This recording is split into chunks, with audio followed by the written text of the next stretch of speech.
প্রবাসীদের পাঠানো রেমিটেন্সের ঢল অব্যাহত আছে দর্শক। এই তথ্য আপনাদেরকে জানিয়ে দেই। 28 দিনে 25,000 কোটি টাকার প্রবাসী আয়, এই হচ্ছে সংবাদ শিরোনাম।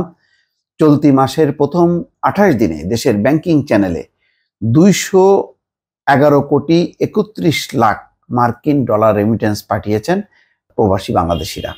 বিশ্ব মন্দার বাজার এখন, তারপরেও দেখেন কি পরিমাণ রেমিটেন্স তারা পাঠিয়েছে।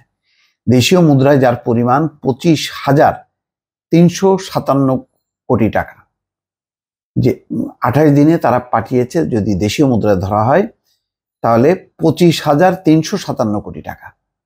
চিন্তা করছেন? রোববার কেন্দ্রীয় ব্যাংকের প্রকাশিত হালনাগাদ প্রতিবেদন থেকে এটি জানা যাচ্ছে। আচ্ছা, প্রবাসীরা যে পাঠাচ্ছে রেমিটেন্স, তাহলে এটা কিভাবে বুঝবো? বেশি বুঝবো যে এই সেপ্টেম্বর মাস আর আগের বছরের সেপ্টেম্বর মাস, এটা তুলনা করলেই বোঝা যাবে যে এর পার্থক্যটা কি। আচ্ছা, পার্থক্যটা আপনাদেরকে শোনাই। সেপ্টেম্বরের 28 দিনে যে পরিমাণ রেমিটেন্স এসছে তা গত বছরের সেপ্টেম্বরের পুরো মাসের চেয়ে প্রায় 78 কোটি ডলার বেশি। পরিষ্কার, গত বছর এসছিল সেপ্টেম্বর অর্থাৎ 2023-এ 133 কোটি ডলার, আর এবার এসছে 133 কোটি ডলার, আর এবারের 28 দিনে আসছে 211 কোটি ডলার। তো পরিষ্কার পার্থক্যটা বুঝতে পারছেন। কেন্দ্রীয় ব্যাংকের তথ্য বলছে সেপ্টেম্বরে দৈনিক গড়ে রেমিটেন্স এসছে 7 কোটি 55 লাখ ডলার প্রতিদিন আসছে। এই হারে রেমিটেন্স আসলে মাস শেষে প্রবাসী আয় 226 কোটি ডলার ছাড়িয়ে যাবে।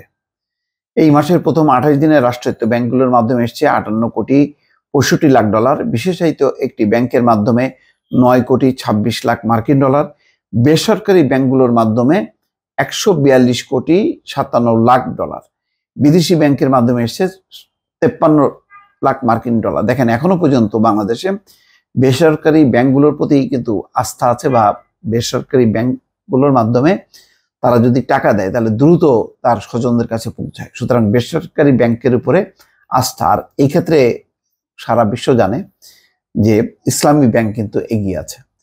আলোচিত সময়ে সরকারি বিডিবিএল, রাজশাহী কৃষি উন্নয়ন ব্যাংক, পুলিশের কমিউনিটি ব্যাংক, বিদেশি Habib bank, national bank of Pakistan, state bank of ইন্ডিয়ার মাধ্যমে কোনো রেমিটেন্স আসেনি।